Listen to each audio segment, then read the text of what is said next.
What's good, my good people? Welcome back to the People's Basics. It's John Munitz here, and we're here to do another episode breaking down the New York City mayoral candidates. So far, we've gotten to go through some of the more minor candidates in the race. We got to then go through the top four competitors so far in terms of the pollings and likelihood in Andrew Yang, Eric Adams, Scott Stringer, and Maya Wiley. And today we're going to be checking out Kathryn Garcia and her policy platform and, a little bit more about her own background. So, I just want to remind everyone how we kind of go through these sessions. We're first going to do the About Us pages, then we're going to go through the policy, and we're going to take a break to take any comments or questions that we see that we want to address from the chat along the way. So make sure you get your comments in, and I'll be looking to do them at each of the breaks. Also, make sure you leave the likes down below as well as share today's video so that we help grow these so that more people hear about the different candidates in the race. This is a ranked choice voting primary, and so I think every voter should be properly informed on all their choices so that when they go to fill out their ballots, they're getting a proper top five with full information under their belts. And we're just trying to help provide a little bit of perspective here on each of the candidates' platforms and kind of give you some perspective of how we think these policy pages can be better presented. And frankly, give you a little bit of analysis on the meat and potatoes of what they're trying to propose. Some of these candidates so far, as we've seen, have a little bit more of detailed pages than others. Some try to focus on key categories and just really focusing on that. And some people just don't have much at all. So I find it personally interesting to know how much detail we will find on Kathryn Garcia's page. So I'm going to be looking to try and go into some of the details there on that. But it looks like we're having a tiny bit of a freeze of the browser.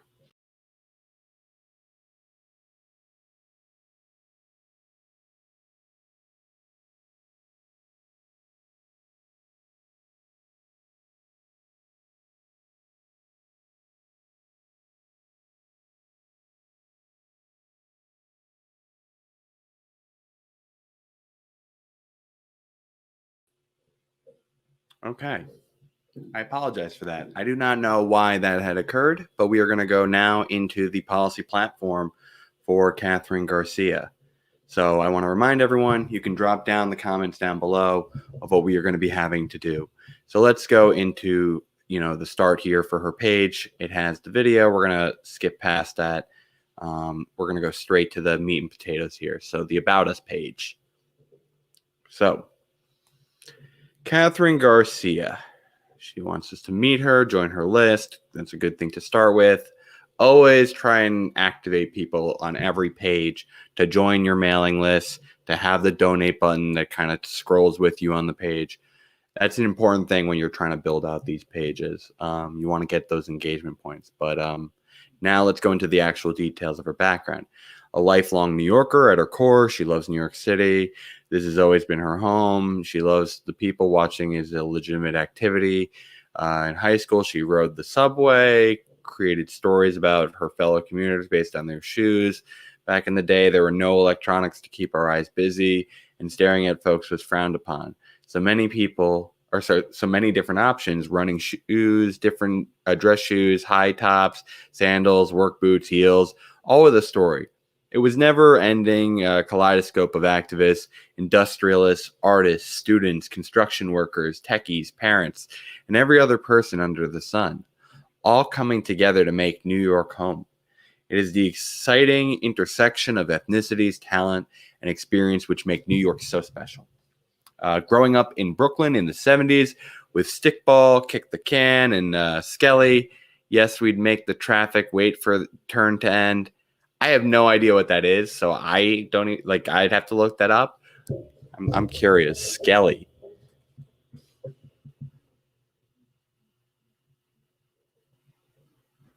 Is that a game? Maybe I should be more specific.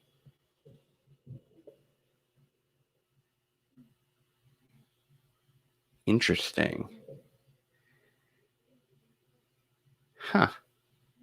I'll have to look into that more, but it's basically a game that you play on the pavement. So I guess that makes sense why it's something where she would be delaying traffic. Interesting. I always love to see the games that people have invented in these localized areas. We had our own games that were kind of similar to this, so that's just an interesting detail. So those are her like early memories. The block was the center of our universe, the playground for my 4 siblings and me. Yeah, so this is really just a section telling everyone about like, hey, I've been here my whole life. I've gotten to be here watching it change over time. And this was the environment where my parents, raised us, her and her 4 siblings. She's been a leader in crisis. So in the past 14 years, she got up at 5 a.m. to make sure that by the time most New Yorkers wake up, their trash has been collected and they have clean water in their tap. She hasn't done it for the glamour, but because she's a deeply, fiercely, and obsessively about the city. I mean, yeah, it's like this is like one of those thankless jobs that is like really the backbone of cities, is like the sanitation department, frankly. And a lot of the snow removal even gets handled by them because they need the trucks to be able to carry it all and dump it. So yeah, it's one of the like major responders of like the most common like crises. It's what keeps the city clean. This is like a major thing for like public health in general too. So it's just, yeah, I think there's a lot to be said about the sanitation departments is an unsung hero in a lot of cities. Next, she said she made sure that New York could depend on these fundamentals, even in the most trying times. She remembers when the water mains broke in the middle of the night, the destruction of pump stations by Hurricane Sandy. Yeah, like especially these problems get even worse when there are natural disasters. Oh my God, yeah. I've managed an operating budget during the Great Recession, led teams to clean up debris storm after storm, and made sure thousands of workers could safely continue to pick up garbage even during a pandemic. Over the years, she became a go-to leader, someone who can and will take on projects that seem impossible to others. She developed and executed a plan to reduce childhood lead poisoning annually by an additional 21%. She stepped up to lead New York City Housing Authority when no one else would. In March, when we were at the epicenter of the pandemic and the world felt like it was crashing around us, I stood up for a food operation that provided 1 million meals per day to hungry New Yorkers. When New Yorkers needed her, she had always been standing up to the challenges, and that's why during this time she's running for mayor. So, like, in terms of experience, I mean, she's definitely going to be one of the most qualified in the field. Like, you're going to have several of these people who are competing on the experience card. And I think, like, it's going to be her. It's going to be probably Eric Adams. It's going to be Scott Stringer. It's probably going to be, if we're just talking New York City politics, I mean, yeah, that's where you're going to have most of the list end in terms of top tier competitors on experience. You might have some of the external folks like the Sean Donovans, who are Secretary of Education. You might have other forms of experience you might value, like Andrew Yang and being part of the global ambassador of entrepreneurship and just, running nonprofits and entrepreneurial ventures around the country, as well as a presidential campaign. So there's a bunch of different forms of experience, but if we're talking New York City government experience, Kathryn Garcia is one of the top 3 people competing in that realm. And I think, frankly, in my humble opinion, this is the only one that I think is going to really weigh with me as a positive, like a additional factor. Because I mean, like, Eric Adams has like it for Brooklyn, but I don't think he's had the full city scope as much. I mean, that'll be valuable for that area. And I think his, criminal justice experience will be helpful too. And I'm sure this comptrollership is going to have influence, but I think this is the one where it's like right now, this could be very valuable experience. Handling crises is something that this type of position, I think, handles a lot more than, well, maybe not as much as Eric's for Brooklyn specifically, but for a citywide function. So yeah, let me keep going. Each of New York's traumas spurred new thinking about how to run the government and deliver services to people. She believes that they must, streamline bureaucracy and be more nimble to support new ideas. Cannot waste this crisis. Climate change, failing infrastructure, and dilapidated subway and buses are not going away because there's a pandemic. As we plan for the revival of the great city, we must plan for a place that will be equitable, more just, and climate resilient. This will require not just the work of the city government itself, but a mayor that can galvanize all the city's talents, activists, financiers, business leaders, philanthropists, health professionals, environmentalists, and so on, at the table working collaboratively to bring these visions to fruition. Okay, so it's just we got to bring it all together, got to make sure infrastructure and climate change is a big priority. Now is the time that New Yorkers need a leader who has shown a tireless commitment to the city, who is willing to make the hard choices, who can bring people together, and most of all, who can get the work done. I've always said like one of the vibes that I've been getting from getting to follow her a lot and having followed the 2020 campaigns a lot, Kathryn kind of reminds me a lot of just like Amy Klobuchar and the tone that she strikes in the issues. Like Klobuchar's big policy was infrastructure as well, and crisis management and experience. And I feel like Kathryn kind of brings a very similar element in how she tries to present her own campaign.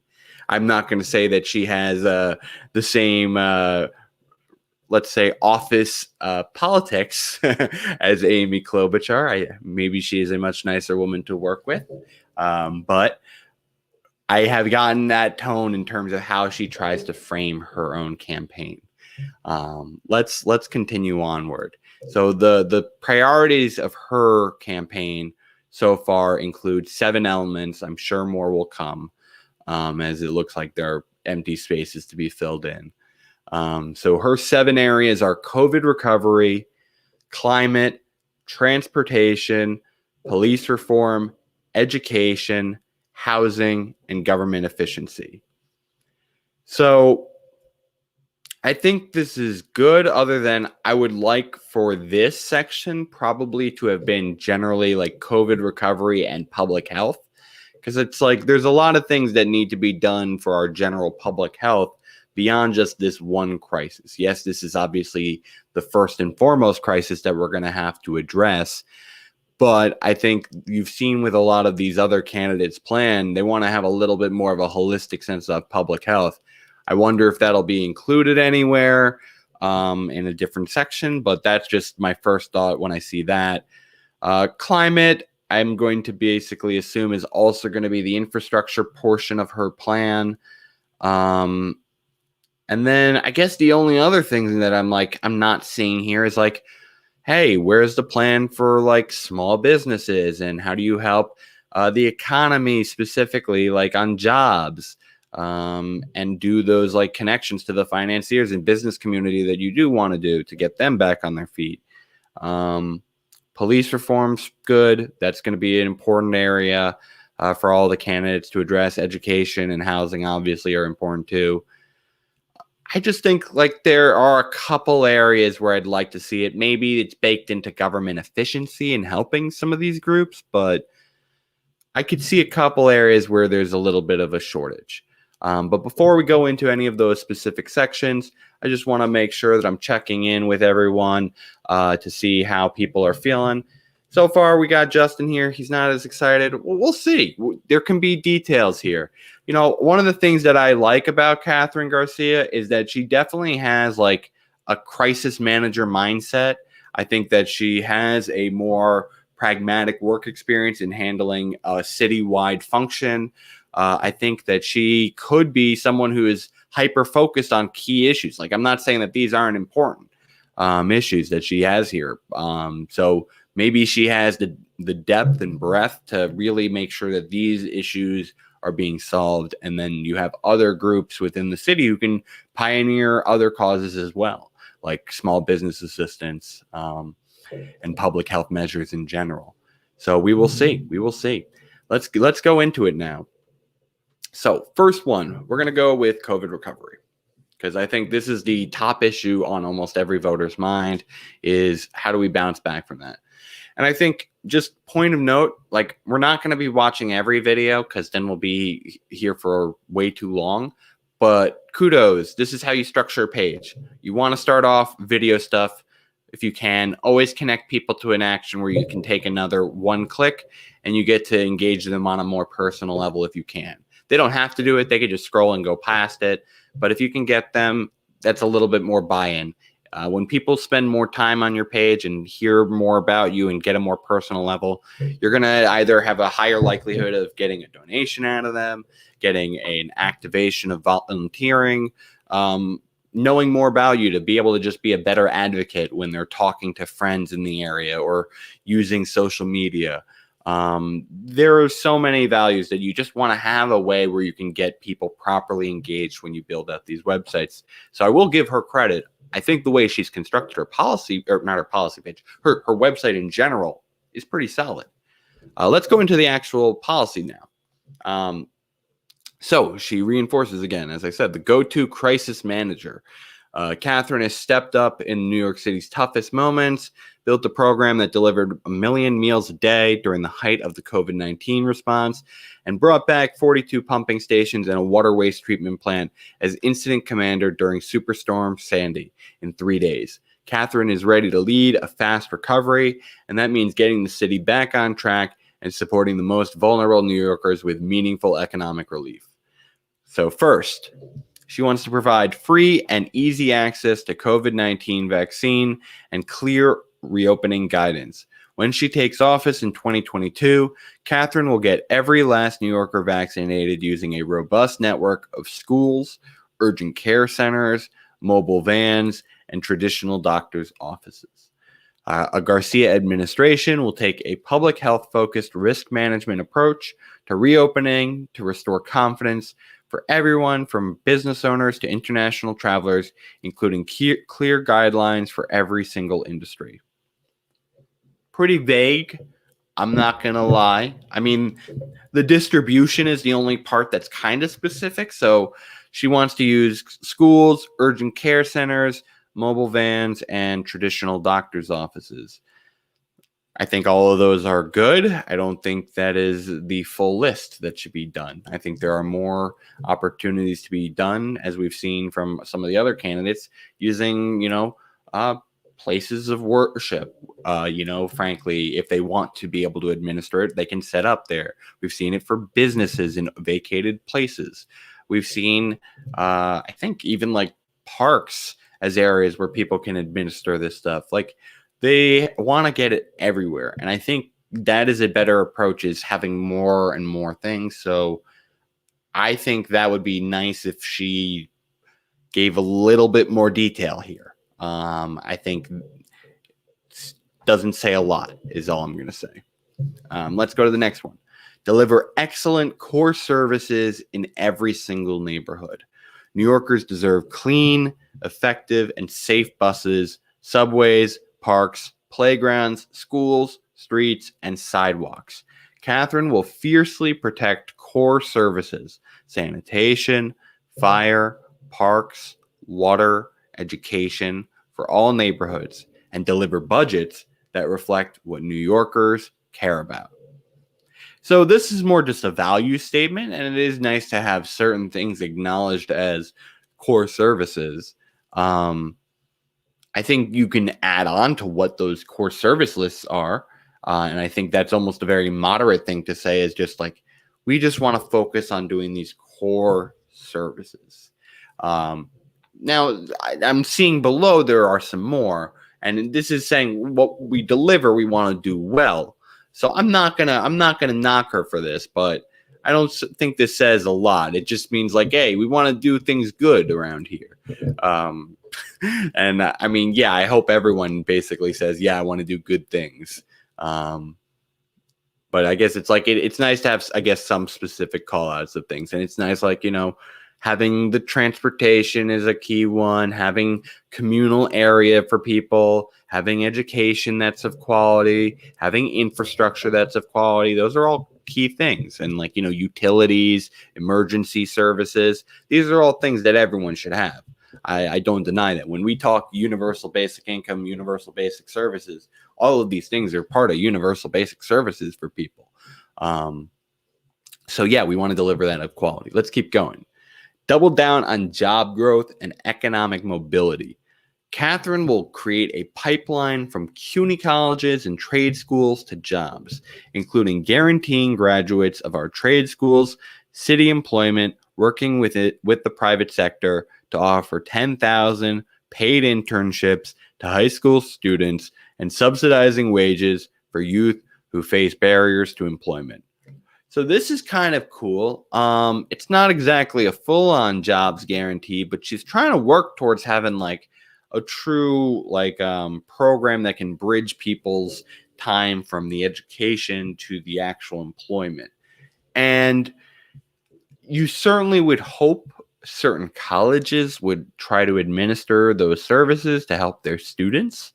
That the CUNY schools would do that in general, and some do have those services, but I think this is maybe just an expansion of that, and that's a good idea. We want to help people get connected to jobs. I think there are also means of potentially direct economic stimulus we can do to help people as well. But this is, I think, a good idea. Like, we should be having ways to connect people with employment. And if we could have people work, frankly, in government jobs or connected through internships, we should do that. Let's keep going to the next one. So we expand summer youth employment programs to include partnerships with the private sector, in particular, those industries that make our city exceptional: finance, arts, technology, healthcare, film, and media. Okay. I feel like there's... Yeah, no, I mean, that's a reasonable portfolio of interests.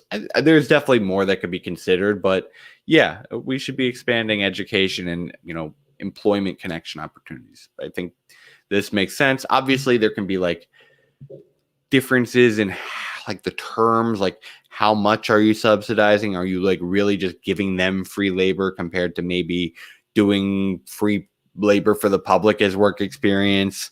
Like, there's certain things I have like detailed oriented questions on this, but in theory, it's good. Let's go with the next one. Free childcare for working families. Kathryn will build on the success of 3K and pre-K to offer free childcare for ages 1 to 3 for all families with incomes less than $70K. So this is one of those where I actually do wonder why to put the means testing on it. Like, there are some other ones where it's a more distribution oriented solution, but this is like a denial of care solution. Well, okay, so there's actually, I should be more specific here.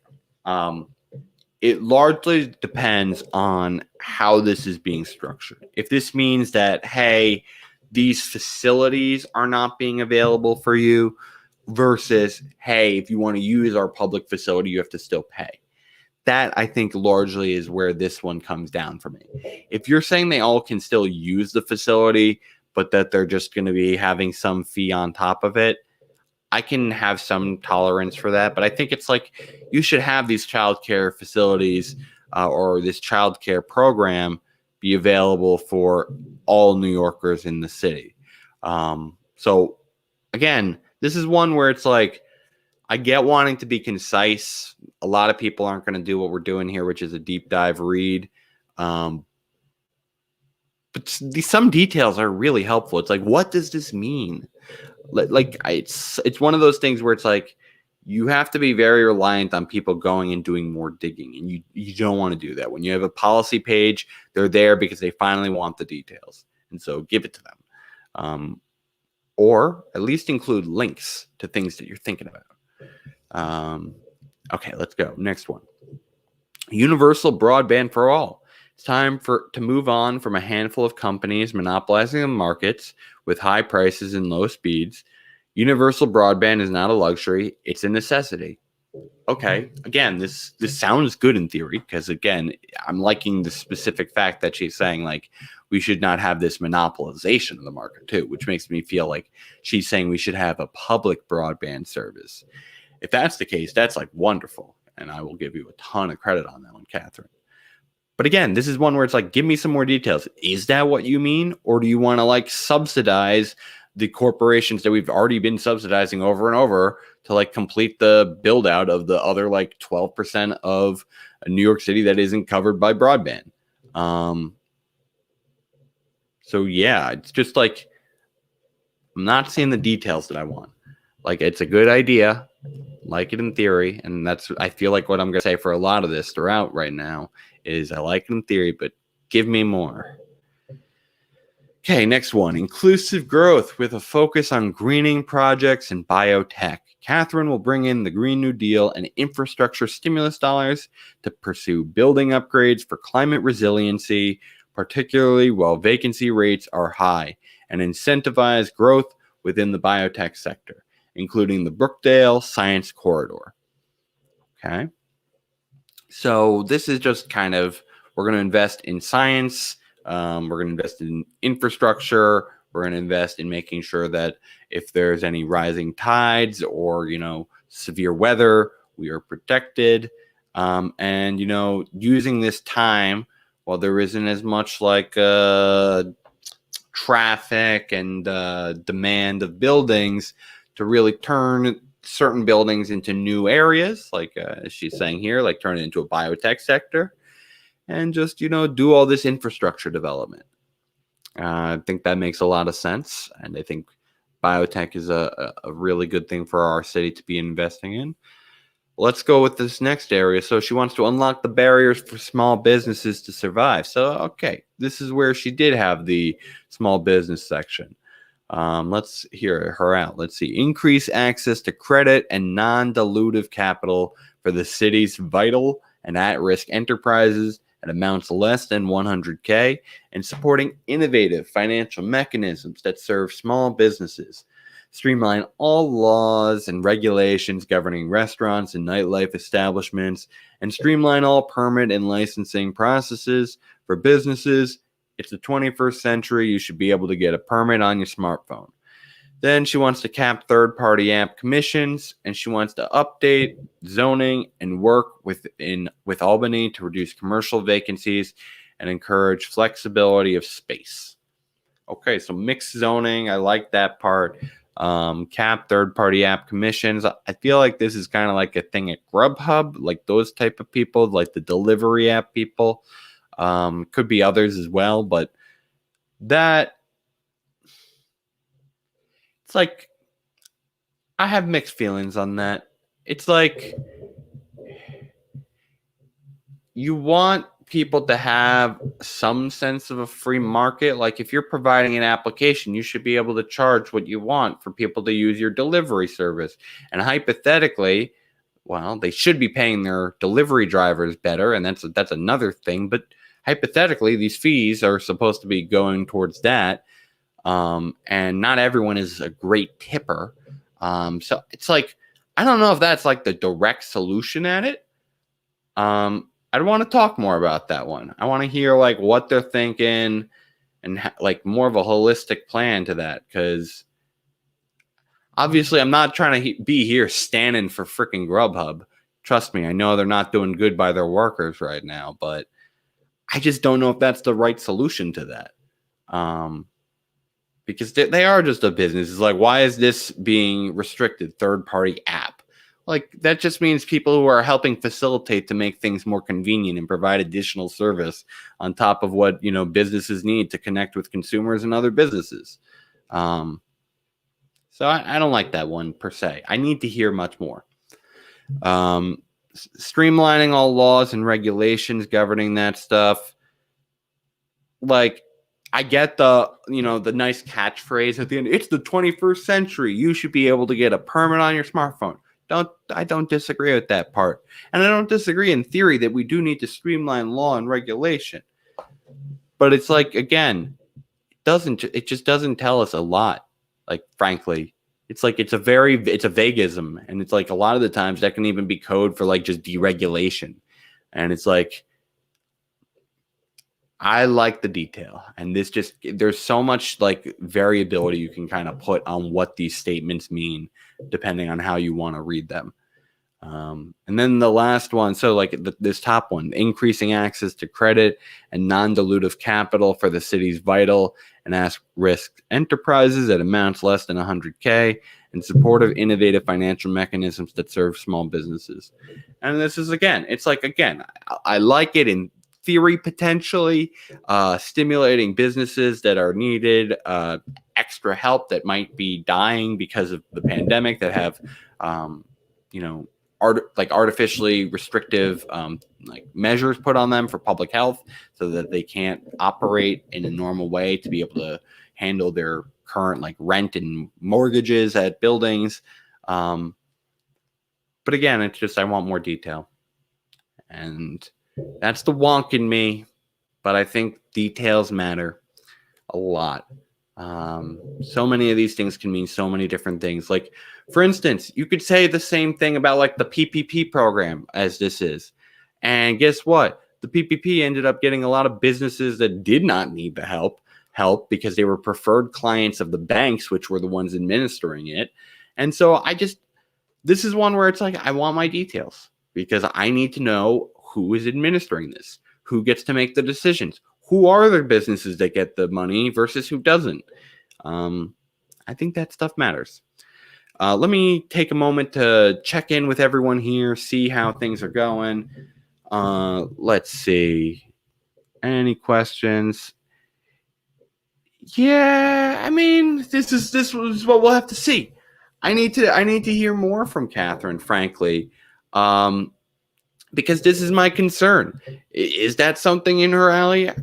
I think she's not. Like, from what I've seen, getting to listen to her public persona, she does seem like someone who just wants efficiency, and who has worked as a crisis manager. And I do like her. I think, frankly, she is probably in my like 3-4 range right now. And she could be at 2. She needs to, one of the things, as you're hearing here a lot, she needs to give the details. I need to see more policy from her. And not every person is like that. This might be sufficient detail for, frankly, a lot of people. But for the me's of the world who actually dig into policy and want to know specifically what these people are trying to do, I need to see a lot more policy from her. And I'm not seeing that yet.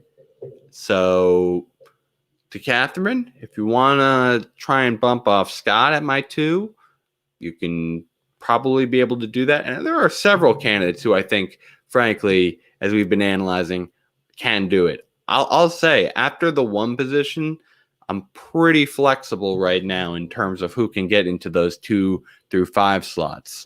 And so, I think, in my opinion, let the best platform at the end of the day persevere. And so if you want to win over some votes and support, let's have a policy battle. Ain't that what it's supposed to be at the end of the day? But let's keep going. She now has her climate change plan here. So she makes the statement, we have to leave a climate for future generations. That means all 5 borough approach and high resiliency. She wants to convert Rikers into a renewable energy zone. It's an ideal place for renewable energy with solar panels, large battery storage, composting sites, and electric charging stations. Okay, so one of the things that I find interesting, that we've actually seen as a little bit of a difference between the candidates, is solar versus wind as the main things people talk about. We've had several candidates lead on wind. I think most prominently we've seen that done from, I believe it was Eric Adams, who was really strong on wind, as well as I think Maya Wiley. And then we've had some candidates who have said like the all of the above approach. Yang has been like that. Scott Stringer has been like that. And now, like we've only seen here on this page, not saying that we don't see more, but this is the only call out right now, is the solar panels. Kathryn is more of a solar candidate here. And so it's interesting to see that little bit of a dynamic unfolding of what they want to specifically call out. They might end up all supporting it, but it's just an interesting divide to see play out from getting to see the actual details on pages. So let's go to our next page freeze.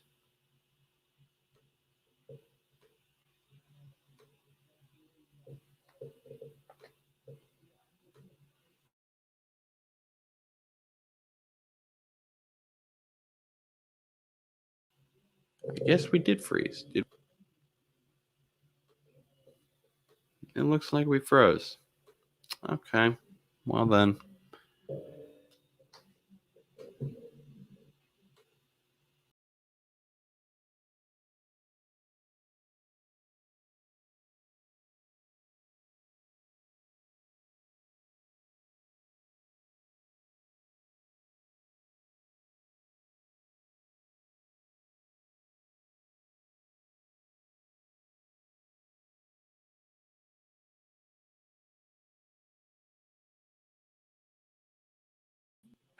You hate when that happens, folks. We have just terrible Wi-Fi with us today at the place. So we're going to keep going back into the policy platform, but I apologize for that inconvenience. I'm going to have to figure out what's going on.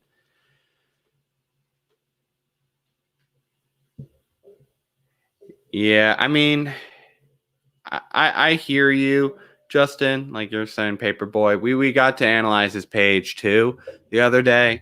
He doesn't have much detail himself either, and it's just he doesn't have much of a, frankly, a realistic platform for the city.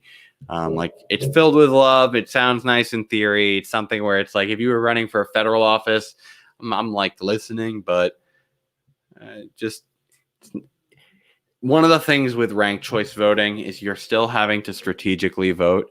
And so it's like you want to kind of almost have a little bit of a gamesmanship of like saying, hey, let's say hypothetically, like I do think that there is like 8 candidates who have a realistic shot of winning. Well, that means of the 8 realistic candidates who I think have a shot at winning, I would want to have the 3 that I like the least not on my ballot. And I want to block them, hypothetically, with a vote. Someone who will take their place instead. And so that means I want to use my 5 votes strategically on the 5 most realistic candidates, in my opinion. Star voting as a system would let us not have to do that because you could simply just grade each and every single candidate with its own individual grade. But with things like ranked choice voting, some people fail to realize this. Ranked choice voting still requires strategy. And you don't necessarily want that in a voting system. You want people to just be able to vote their true expressive opinion and not have to do gamesmanship on their ballots. And try and have to predict what other people might do as well. So it's much better than first past the post, but it's no silver bullet. And I want to remind folks, before we go into this climate change breakdown, to give a nice share out there of the stream. We're going to still be going for a little bit here. So I just want everyone to know that we are going to still be going through more of the breakdown on this, so that they can see the climate change section and ask any questions that they got. While y'all are doing that, I'm now going to scroll down and get our climate section ready. Oh, no, we already did climate. So let's go to the next one. Housing. We're going to do housing now. Because housing is, frankly, one of the biggest issues for New York City.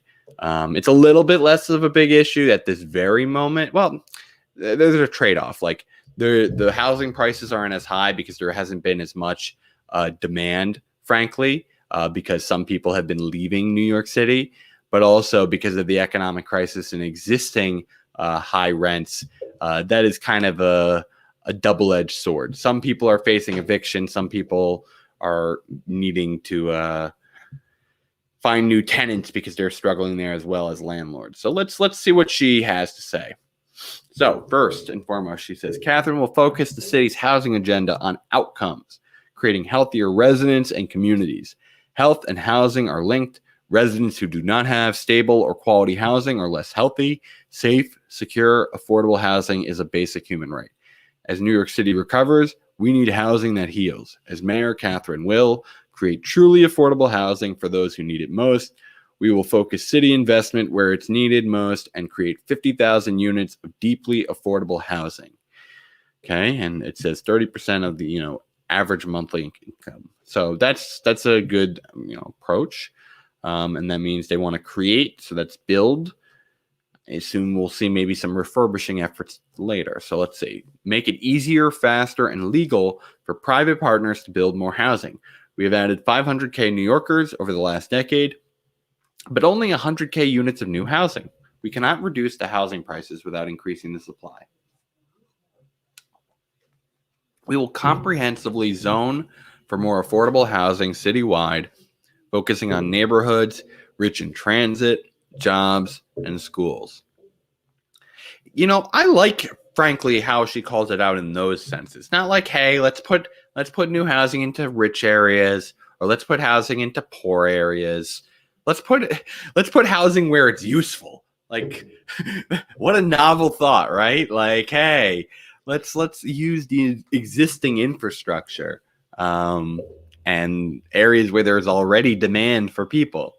I think that's a great sense of how you should be building affordable housing. Okay, next she says end apartment bans and discriminatory zoning and allow duplexes and triplexes to create more options for families. I like the YIMBYism of this to just be able to have higher density for the area. Legalize basement apartments, accessory dwelling units, and single-room occupancy apartments as safe, sustainable, and efficient means of providing housing to single-adult households, approximately 1/3 of households in New York City. Again, love the idea. It's just using more of our existing space. Like, this is one of the things where it's like, urban environments should be actually urbanizing and doing things more efficiently and using its space efficiently. And frankly, like rural environments should be going up over time, and same should be with suburban, but it's like start with using the space most efficiently for the high density areas that we already have chosen. And so I think these types of things to not be allowed in New York City don't make a lot of sense to me. I think we should be allowing all of these forms of additional housing to drive rental prices down. Next is accelerate approvals for new housing construction, streamline the ULURP and environmental review process, as well as permit applications and inspections at building departments and sister agencies. This is, I don't know. This is a classic, like, what do you mean by that? Like, what do you want to streamline about it? Like, obviously, it would be nice to have the most efficient processes possible. I don't think anyone disagrees with efficiency, but what does that mean? Because I worry that you don't do potentially sustainable practices of development if you're cutting corners in this process. I want to hear more. Next, cut the planning and focus on executing badly needed repairs at NYCHA. NYCHA doesn't need another plan. Residents have seen plan after plan after plan, including 3 buildings under the de Blasio administration. We know what needs to be done. Install new boilers, hire more plumbers, fix more broken elevators, eliminate mold, and our focus will be on executing the plan. We will leverage substantial federal money available in Section 8 and other programs to fix units so NYCHA residents can be proud of their homes. Yeah, I mean, to be fair, like, as you've seen with all these other candidates and their plans for redeveloping NYCHA, like, there are like differences here and there with the plans, but they're mostly the same. Like, they have all pretty much the same focus and elements. And she's right. It just needs execution finally. It just needs leadership who just makes it a priority. And, which I think is more important, though, that she's excluding, you need more federal funding, frankly. We need to have advocates for this. And so people like the Andrew Yangs and maybe even like the Sean Donovans, who we haven't covered yet, maybe are good advocates to go get us some federal aid. But that is important. We need more money into this project than we're currently getting. Next, she says, address street homelessness as a housing issue with urgency and compassion, and the right solutions for families, single individuals, and people living with mental illness. Build 10,000 units of supportive housing to provide permanent shelter, services, and support for people experiencing street homelessness and those most at risk, including buying empty or underused private properties for conversion. For families, women, and children, we will ensure wraparound services in shelters, including education, health, and job readiness. Open 10 drop-in centers in key neighborhoods to provide bathrooms and critical services 24 hours a day, and begin the engagement process to get homeless New Yorkers into shelter. Ensure that homeless services and economic development and housing all report into the same deputy mayor, who will be accountable to treating housing issues with one comprehensive approach. So I like this one for a couple things. Like, one, I think it's good to acknowledge that we need, in some cases, not just housing, but supportive housing. Like, for people who are having mental health issues or who have another form of disability, or are just elderly, we need these supportive units to help support people with permanent shelter solutions. And that these areas should have services that are kind of nearby and communal to help the area. Like, as they explain, like education, health, I would say like childcare. Like, these are the things that an area really does need to build into its like public housing areas, is these services that can help be supportive of it. So yeah, that's the housing approach. I want to see if we have any new comments here that we'd like to address. And let's see. No, same comments from before. Let's keep going onward. We're going to go to police reform now. So I think this is one of the areas where we're going to see potentially the most like division between the candidates of like how exactly we want to how we exactly want to address it. Is it taking from the budget? Is it not taking from the budget? Is it specific types of reforms that involve more direct kind of like democracy involvement from the public in electing people for oversight? Is it just having new regulation on it? Like, there's a lot of different ways potentially a candidate can choose to address this issue. And I think you're going to see a more like moderate language on this from a lot of people in saying that we need kind of a balance between, addressing violent crime and supporting our police officers and making sure that they're not the ones that are doing the harm. Because I think with the increase in crime that we've been seeing, largely due to some of the things that we've seen from the pandemic, as we just talked about extensively yesterday in our breakdown of Maya Wiley's gun control platform.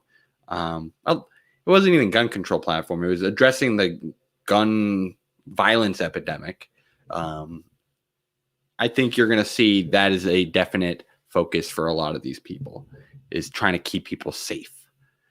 So let's see where she goes. So, and again, this is also another thing. Like, if you're going to have a policy section that is, again, one of the more divisive subjects, where you need to have something that kind of really provides a little bit more of a nuanced perspective, go for the video.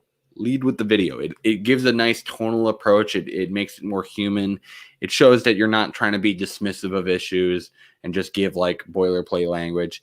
I think that is a good way to have every page that, needs a little bit more of a human element, a little bit more of a uniting element. So let's go down. She says, Kathryn is the only candidate that has both the commitment and the practical experience to reform the NYPD and keep our community safe. I don't know about that statement, but it's like claiming we got the best coffee in the world. Everyone's going to claim that. Yeah, I'm the only one who has these. Let's see. As the leader of a uniform agency with a 98% male force and law enforcement division, she was tough but fair and fired sanitation workers that crossed the line. That's what accountability looks like. We can't afford another day without action. As mayor, Kathryn will enforce clear and consistent consequences. Kathryn will hold police officers accountable for depraved acts, just like she held sanitation workers accountable for showing up on time to work. Zero tolerance policy. It's a nice tone. Don't know what that specifically will mean. Require New York City residency for new cops and increase community policing. It can't be an us versus them mindset. We need every member of the NYPD to be fully bought into rebuilding the city and fully committed to the community they serve. I like this one a lot, actually. And so there's a point that she brings up here, which is the whole making sure that they feel connected and a part of the community, which is important. But the other thing that's important is just an economic sense. It's like these are taxpayer dollars that are just going out the door to other communities. It's like if we're constantly spending so much of our money on our police budget, we want to have that money kept in our communities. Have the police officers, when they spend money, have to go to the local business and reward them. Like, it's just like, that is how you make sure communities thrive, is you keep money in-house with these services and you have them have trust with their community. And they'll also see, like, hey, if you have to live in the community and your education system sucks because you're spending all your money on the police budget, you might be like, oh, maybe I won't fight as hard for a rebalancing of the budget from one service to another. Or like, oh, maybe my relative has this issue with a drug problem and so they need this help. Like, it's just like, I think there's like a lot of different things that can help from just having people have to come from their own community. And that doesn't mean you have to hire only from your own community, but you have to at least live in your community. I think that is a reasonable requirement. Okay, next one she has is increase the recruitment age from 21 to 25, the age at which you can rent a car.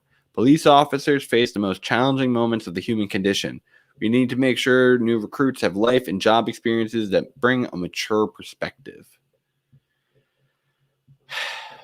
I have mixed feelings on this one. So, on one hand, there is a lot of evidence to be said about people continuing to mature until the age of 25. A lot of people's prefrontal cortexes are not fully developed until they reach the age of 25. So, and that is a part that is vitally important towards making judgments. And so I get why we would want that for something like a law enforcement officer. But on the other hand, it is a lot harder to recruit at that age, frankly. Like at 21, you can arguably have maybe worked a couple years, have get an associate's degree, maybe even gotten like some degree in law enforcement even. There is many colleges like that. Like my community college, Rockland Community College, is like one of the best in New York State for law enforcement training. And so it will make it harder to get officers, but at the end of the day, I think we do need to do something like this because it's like we do need to just have higher quality officers. It's like, even if we have less officers, I think we'll still be able to do a better job if we just have consistently higher quality officers. And so I think 25 is a reasonable requirement for something like that. But then again, I'll also say I know plenty of very mature, like young people who I would trust more than some adults. I'm not saying that like all adults are mature and all kids aren't, or even all young adults aren't. But I think it's reasonable. Let's go to the next one. Embed qualified civilians that can help address nonviolent situations. We will embed qualified professionals focusing on mental health and domestic violence with police officers who are responding to 911 calls. So I don't like this only because it's like we're still bringing the officer to the situation. Like I get you're having the qualified professional lead, but like we're supposed to be trying to create a new division for this type of stuff so that you don't feel like you're bringing in someone with a gun who might end up taking the life of someone that you were just looking to help into the situation. And so if you're going to do something like that, you got to have requirements of the officers who are paired with these people, because just bringing in the domestic worker isn't going to guarantee that they're going to get full authority over the situation and addressing it, and that a cop's not going to respond poorly. So, yeah, that's my thought there. I would rather have a separated response line for just, hey, I need help. Someone help me. Because right now, when people feel like they're in emergencies and they just need help, not even necessarily something criminal, they just need help. Like something's going wrong and they can't handle it themselves. They need help. They're going to call 911. And the cops get used for so many different situations that are not supposed to be their own responsibility. Like that's one of the things. Like I don't begrudge cops in that respect because they are often very overworked individuals. We are frankly overspending on our law enforcement because we constantly are paying overtime for our law enforcement. And so in my idea, we need to reduce their roles. We need to have them focus on what they should be addressing, which is violent crime. That is their responsibility. Violent crime. That is where they need to be the most effective. So I'd like to free them up from administrative work. I'd like to free them up from certain enforcements of certain crime. We do that with all other forms of positions too. Like the Parks Department used to be a function that police officers would manage. But then we've said, hey, maybe we don't need to be using our police officers on parks. Let's have our own dedicated force that has usually a lot less violent methods of administration. So yeah, that's my general feeling on that one. Last section, ramp up training at all levels. More robust training for mid-level management, sergeants and lieutenants, is badly needed and will help shift the culture from a warrior to guardian mindset. Yeah, okay. It's another vaguism that's like, again, I like the call out of like we need to go from the warrior to guardian mindset.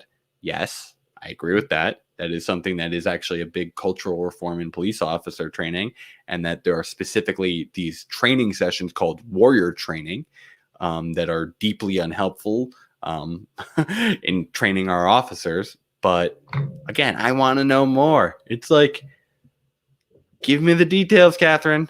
What is this more robust training? What are you going to do that does that? And then, like, again, expand implicit bias training. That's something that also needs to be done like up front too, and like screening officers. And I haven't seen anything about like unloading their responsibilities. I haven't seen anything about like how do you address their mental health and hoping that they can respond better. I haven't seen what is the actual method of bringing like accountability. Like this is a pretty disappointing page, I have to say. Like, I'm not saying that inherently anything is terrible about it, but I just don't feel like this actually addresses the situation that needs to be addressed. So let me go back, check in with everyone. How is everyone doing? Yeah. You know what? This is what I said before. You're picking up what I'm putting down. And I was gonna say, Amy Klobuchar, check her record on criminal justice reform and see what you think there. She gives me Kathryn Garcia vibes on how she addresses that stuff too. So again, I think I'm just gonna beg for this. Give me the details. I want the details, Kathryn, because I think a lot of what you're saying has high potential, but I just don't see you capitalizing on it right now. I want the details. Okay, let's keep going. Better government. So, with 14 years at the helm of New York City's largest government agencies, Kathryn knows a thing or two about getting work done in the face of bureaucracy. She brought technology and a data-driven approach to sanitation, even when she was told it couldn't be done. As mayor, Kathryn will eliminate bureaucracy to improve everyday interactions with government. She'll bring city services into the 21st century. You'll be able to apply for benefits or get business permit or license easily on a smartphone. Okay, good in theory. Okay, I like it. Eliminate redundant inspections and enforcement to make it easier for small businesses and homeowners to thrive. Okay. Again, it's like vaguisms. I hate vaguisms.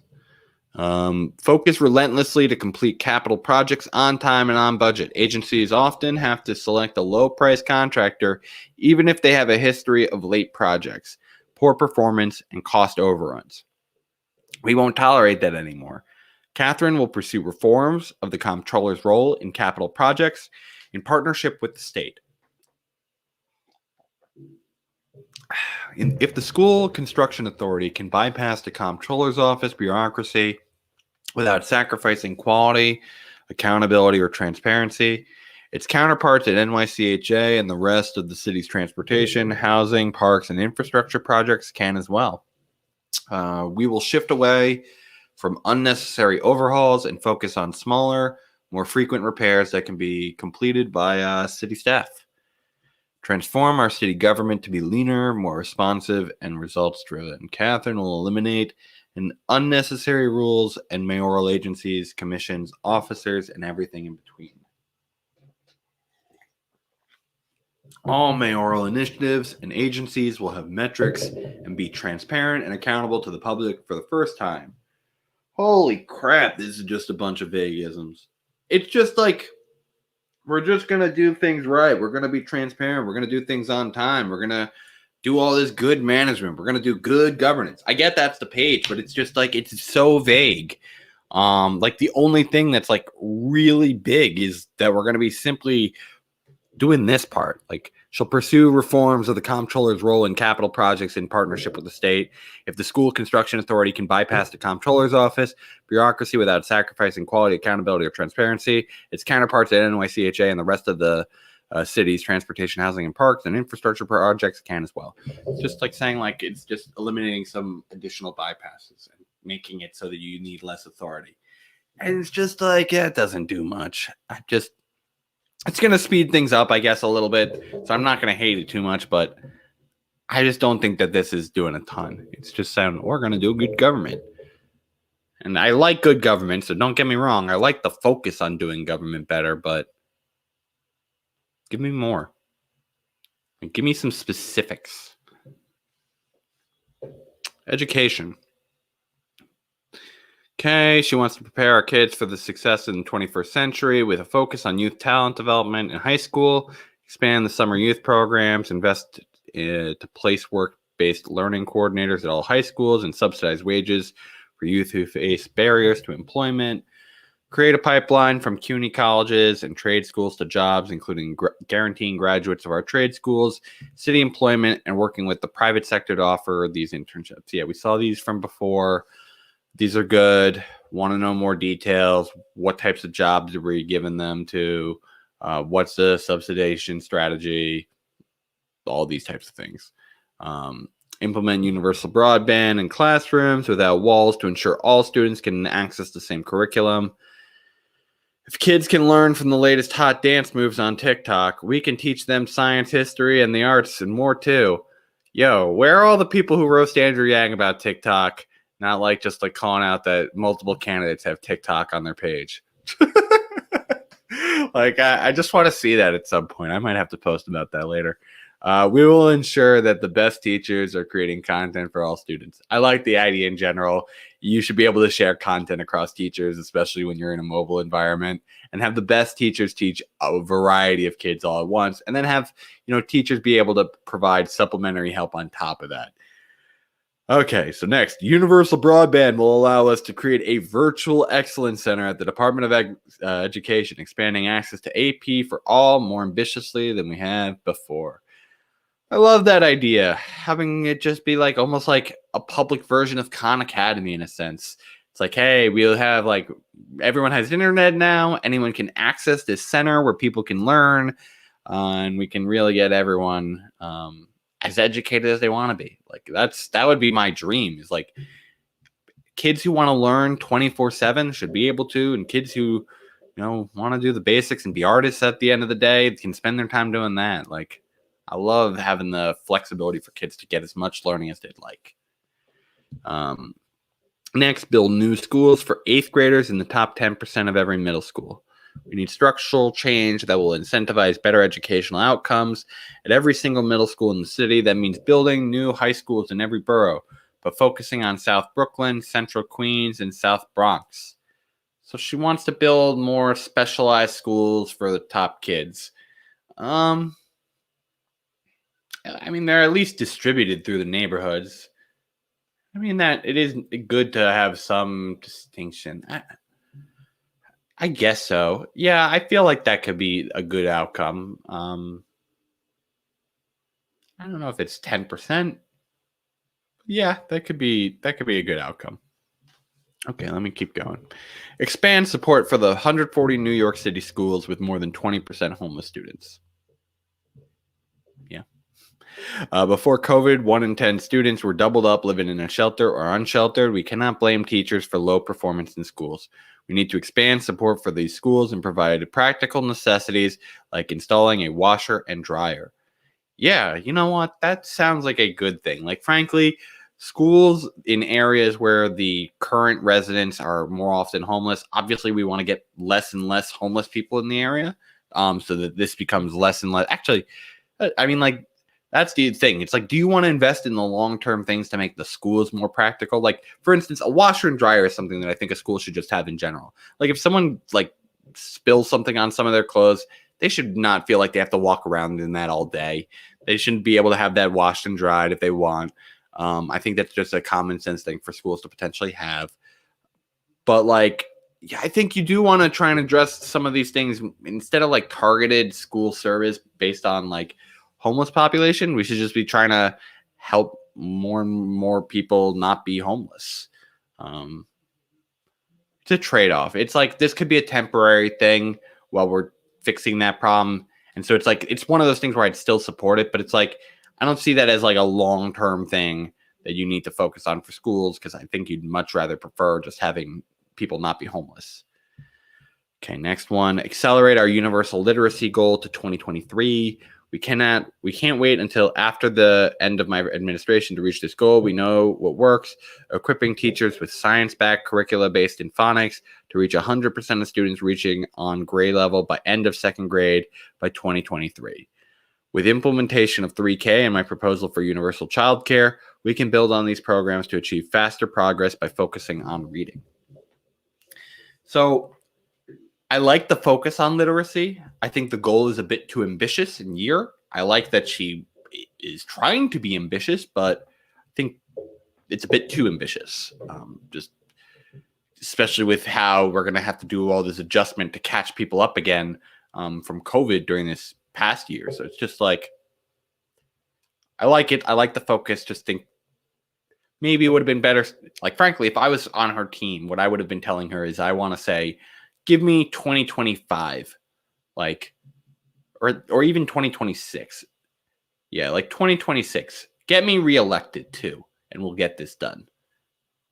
Like, obviously, you want to do this as fast as possible, and so I admire the ambition, but I just think she's being a bit too ambitious here with what she's claiming she can do.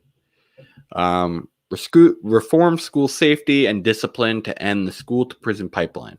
Black children can't experience school as a hostile environment focused on control and regulation. We will reform school safety and discipline policies so that students are not arrested for behavior that is best addressed by school officials. I mean, yeah, this is a great idea in the sense that we should stop arresting kids if we don't need to. Like, that is like one of the most traumatic things you can do to a kid is arrest them. It should be like a literal, like, last resort thing where we need to protect other kids from their behavior.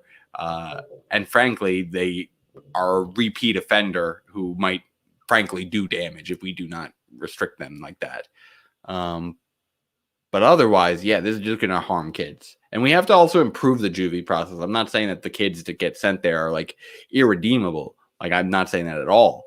I'm just saying that it's a very detrimental experience for kids who don't need to go there. And as they claim here, very often, predominantly, it is Black kids. So, yeah, we should avoid it at all possible costs, if possible. Okay, last page, transportation. Okay, so transportation is a big one. I will say I think some other candidates have not done as well of a job highlighting this, but I have a feeling that if it's kind of at the same detail level as some of the other policy pages that we've seen so far, I'm not going to be like blown away in the detail. Um, like one of the main reasons that I like Kathryn Garcia and have her even as high as I do on my ballot is because, frankly, getting to see her talk beyond her page, I like what I hear, and I think she has the experience to actually have like a valuable sense of how to rebuild this city and know all the agencies and who you need to work with, more so than even like Eric Adams on that front. So yeah, that's like why I want to really give her credit on that, because I don't think this is a properly built out policy platform page, but I think she has a lot of capability, and I know a lot of people who are even supporters of Andrew Yang have been considering her in those like 2 to 3 slots for a lot of them. So yeah, I think she needs someone who will improve her policy page a lot, frankly. Okay, next. Smart, effective transportation strategy means we can bring new jobs closer to where New Yorkers live, learn, and play. Too many New Yorkers faced long, unreliable commutes to work and school even before COVID. A safe, reliable, and efficient transportation system is critical to our recovery. Our streets and sidewalks today are losing battle between competing uses, and we must ensure that our public spaces serve the public first. Incremental change isn't going to cut it. Building on the success of open streets and outdoor dining, we have an unprecedented opportunity to redefine our streetscape and create vibrant outdoor spaces that will attract tourism and drive our recovery. As mayor, Kathryn will ensure our public spaces serve the public first by creating permanent open streets that prioritize pedestrians and public use over cars while preserving access for emergency services and deliveries. Okay. I like those. Frankly, when I go through New York City, it is very nice to have that walkability where you don't expect a ton of cars will be, but sometimes a car can come in if it needs to, as they say here, do emergency services or just make a delivery. It's not something where people plan to park and stay a while. And it's not a place where many people are going to drive through. That makes the city a lot more accessible. Next, create complete streets in all 5 boroughs that prioritize pedestrians, bicyclists, and public transit riders, alongside sustainable infrastructure and community uses. Okay, yeah, it's like every street. Well, it's interesting. Well, I mean, I guess her definition of a complete street is one that does not necessarily need a car, which is fine. Because, I mean, that kind of goes to the same idea here, in my opinion. It's like you just want to be able to provide all of the different services on one street, which is good, but it doesn't tell me a ton more. Next, regulate delivery companies like Amazon to reduce congestion, improve safety, and protect workers, and provide incentives to support micro-mobility options for first/last mile multimodal transit trips. So what regulations are you putting here? So you want to, is it just like, yeah, like what regulations? And then micro mobility options? So that means, like, I'm guessing, like, Amazon has this, like, one program where it allows its drivers to kind of, like, start their own entrepreneurial ventures as delivery services. So I guess it's incentivizing that, like what they already kind of have a little bit. I'm not sure. Again, maybe more details would be helpful here. She wants to pilot residential parking permits for low emissions vehicles to make on-street parking a privilege, not a right, and reward traffic law compliance. Ooh, how do I feel about that? Like, I get it's nice to incentivize low emissions, and I get that it's like it is a privilege to be able to park and own a car, but it's like you have to guarantee that you have the high quality transportation alongside it, which this page is trying to do. Yeah, I'll allow it. It's a pilot. Let's try. You could try it out, see how it goes. I think that's like one of the things where you start it small, like they're saying, and you see how it goes. because I see what they're trying to get from it is just they're making incentives and trying to increase the amount of space that isn't for cars, which is good. But I just want to see what the results are from that. I don't know how that'll end up working out. Next, take a bold approach to sidewalk and curbside use to improve quality of life. Use curbside space for public amenities to improve New Yorkers' experience of their city. Okay. Integrate sustainable infrastructure like blue belts, rain gardens, create new sources of opportunity for small businesses, and in turn, provide a boost to New York City's economy. Okay. That would be kind of nice. I like the idea of just let's use space more efficiently. Expand the Clean Curbs program for containerized trash and recycling set out. Okay, to keep our sidewalks clean and passable. Okay, sure. We want to have more containers put out and more, clearing of them so that they don't build up and then don't get used or just flow over. Expand the bike parking infrastructure. Nice. Make our permanent open streets and complete streets beautiful, safe, and enjoyable with retractable bollards, planters, and community-driven programming and partnerships with bids and block associations. Sure. Okay. That's kind of a localized area of what each place considers beautiful, of what they want. I'll leave that kind of like I don't know if that's like a city-driven initiative, like from the mayor's office versus it probably is. They're going to have some involvement, but it's going to be even more localized into each individual borough of what they want. Accelerate street and sidewalk construction by reinstating a fast capital project program at DOT, the Department of Transportation, and ensuring the agency has blanket CP approvals for bread and butter projects. Okay. So let me think through this. So by reinstating a fast capital project program, she wants to accelerate that they get funding for credit for this and ensuring that an agency has blanket approvals for bread and butter. So this is just trying to streamline things. Yeah. So that they can do like all the regular things really quickly, get this funding up front so that they can get all the regular updates done quickly that they knew they have to do. And then for the other stuff, maybe that's put off, like new expansions. But yeah, no, I like that. Easy to say that this is a good upfront investment. The thing is, you might need to do it recurring over time. So that's another thing to consider. So we'll be paying it back at some point, but then we'll be needing to do it again. But yeah, I like that. We should be taking out the credit for that. Speed up buses and expand and better maintain our protected bike lane network. Create dedicated busways and bus lanes, and expand off-board payment and all-door boarding. Give our buses priority at intersections and grow the express bus network and select bus service to cut down commuting times.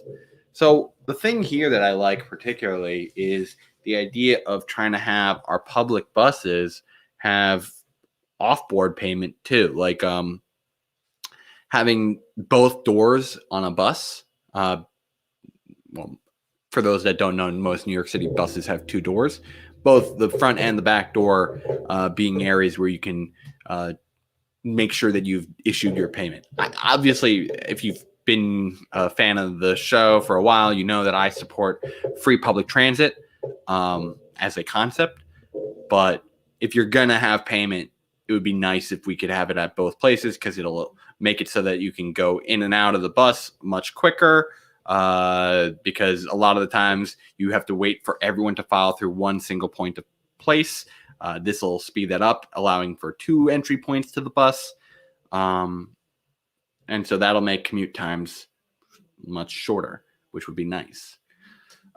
Next, so expand the protected bike lane network to be more equitable by adding 250 more miles of protected lanes. Yep, I like that. I think we should be encouraging bikes, and I think they should feel protected. I used to be a street biker myself until I got hit by a car on a bike, and I've been kind of skittish of doing it ever since. And so, yeah, it would be nice if we had some protection. Better maintain the bike lanes we already have. Yep. We got to make sure that it's not being blocked so it's actually usable and people aren't getting injured. And then you want to better integrate City Bike into the existing transit network and subsidize expansion into communities that have been underserved. Yeah, I've always wished we had just done our own bike program, but like City Bike's pretty much the big player now. And so it is a very useful service for people to just have a pick up and go transportation service they can use pretty much all day at like $3. But yeah, it's a nice thing for us to try and expand because it doesn't have to all be buses and trains and things that need their own infrastructure. Those are things that are nice too, and we got to do them, but bikes are a very accessible thing for the city, hopefully one day. A lot of parts is, but as you see, we need to do more expansion. Next, so they want to expand and strengthen our public transit system for all New Yorkers, work with state and federal governments to fully fund the Fast Forward program, and press for real reform at the MTA. Okay, prioritize installation and maintenance of elevators through the MTA to move toward a fully accessible public transit system and make intersections safer with fully accessible pedestrian ramps citywide. Okay, so I mean, like, they're really going for like, let's make the system now really accessible, both in cost and now in terms of like how it's constructed so that people can actually use it. Better integrate transit system so that you can just do a one swipe in-city network that integrates with LIRR and Metro North. Explore City Bike and New York City Ferry Fare integration. Yeah, I mean, like, this is just having everything in kind of one system. So you don't have to like constantly download new apps or anything like that. It's just one swipe and go. And that would be so convenient. I love that. And you don't have to like buy a bus ticket or a train ticket. You could basically load it up like it's a wallet and just pay as you go for each service you want to use. That would be so wonderful. As just a quality of life thing.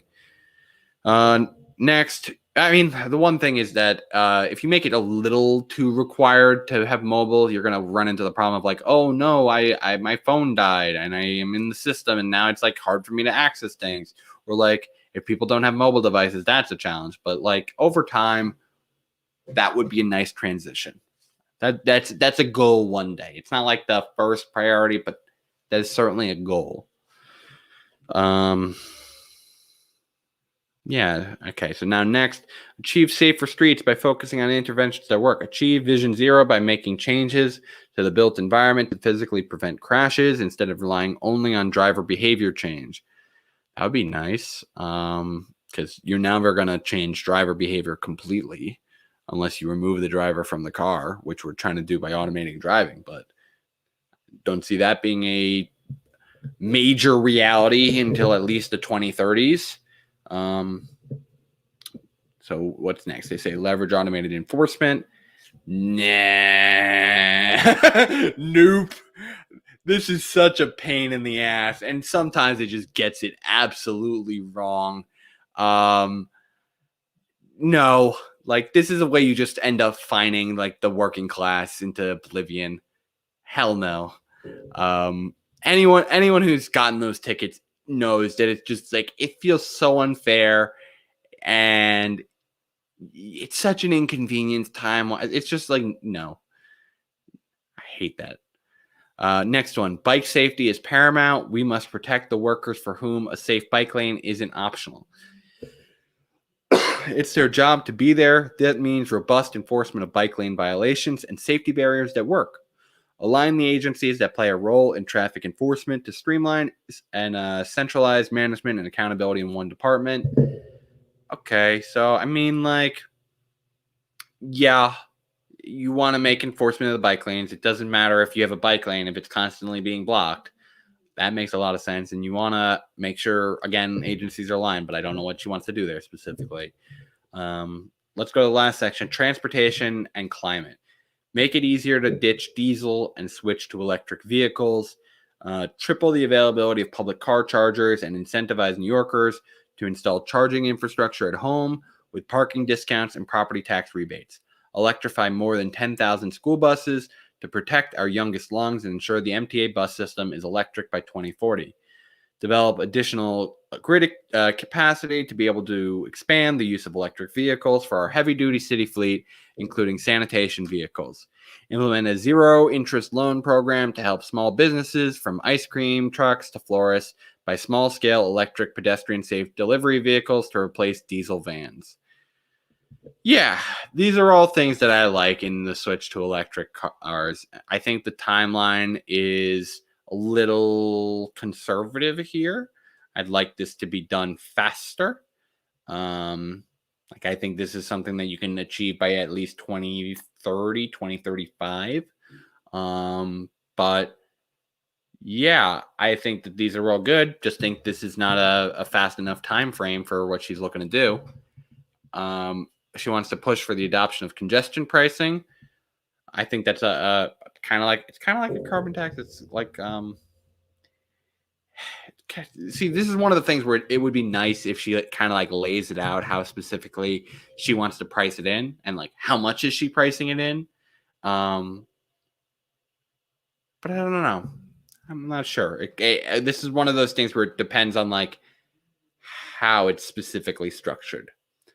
And then finally, rapid implementation of the commercial waste zones plan to realize the benefit of removing 18 million miles of sanitation truck traffic from New York City streets every year.